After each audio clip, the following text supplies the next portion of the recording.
South Africa, a country known for its breathtaking landscapes, diverse cultures, and vibrant history. But like any nation, it has also seen its fair share of darkness.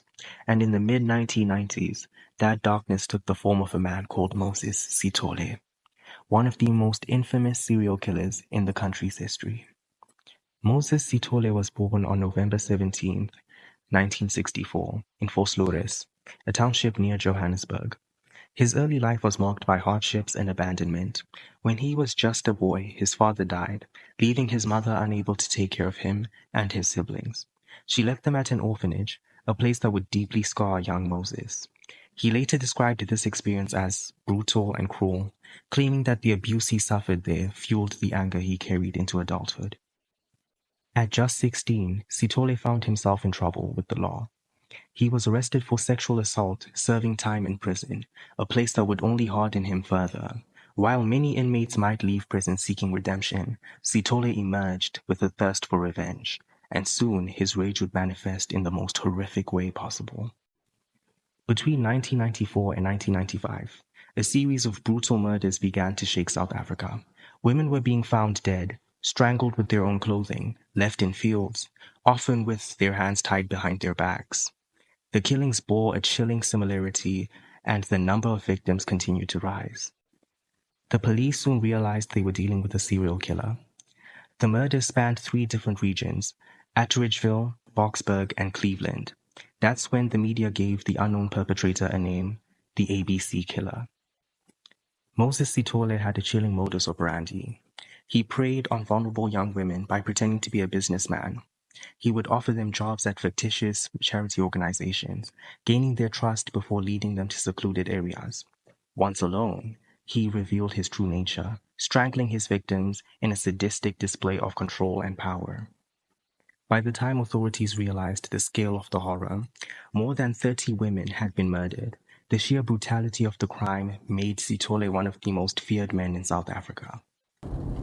We as the women who are most targeted by these serial killers, we have to take precautionary measures so that we are not in the situation that we find ourselves that we are in danger. We have to be actually careful that we don't walk at night alone. We don't do the things that will actually make us to be targets. What makes a man like Moses Sithole? Experts have analyzed his background, looking for clues that may contribute to his disturbing behavior. Many serial killers have traumatic childhoods, but not all go on to commit such heinous acts. Sithole's history of abuse, rejection, and imprisonment seemed to have created a perfect storm, one that turned him into a cold, calculated predator. Criminal psychologists suggest that Sithole's crimes were driven by a deep-seated resentment toward women, possibly linked to his abandonment by his mother and mistreatment at the orphanage.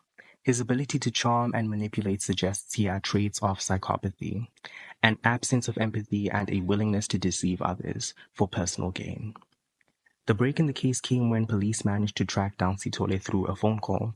In a bold move, he had reached out to a journalist, taunting authorities and confessing to some of the murders.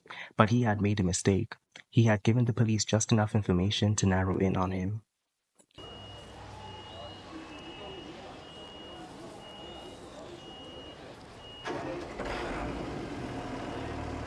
In October 1995, Sithole was finally caught, but he didn't go down without a fight. He tried to resist arrest, and in the struggle he was shot.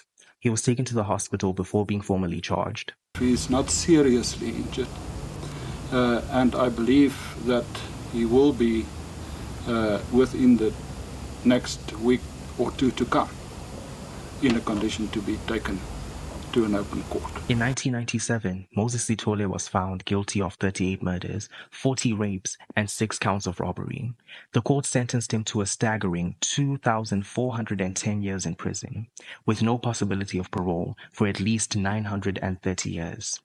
It was one of the longest sentences ever handed down in South African history. Today, Moses Sithole remains alive, behind bars, serving his sentence at the maximum security C-Max prison in Pretoria. His case remains one of the most disturbing in South African history, a grim reminder of the evil that can lurk within seemingly ordinary people. But perhaps the most haunting part of Sithole's story is not just the crimes themselves, but the deception he used. He wasn't a shadowy figure lurking in the dark. He was a man who smiled, who spoke well, who manipulated people into trusting him. And in that, we found one of the most terrifying truths about serial killers. They often hide in plain sight. If you found this video interesting, make sure to like and subscribe for more deep dives into true crime stories. And let me know in the comments, what do you think about Moses Sithole's case? Do you believe his traumatic past influenced his actions, or was he simply just evil? Thanks for watching, and don't forget to subscribe. Bye.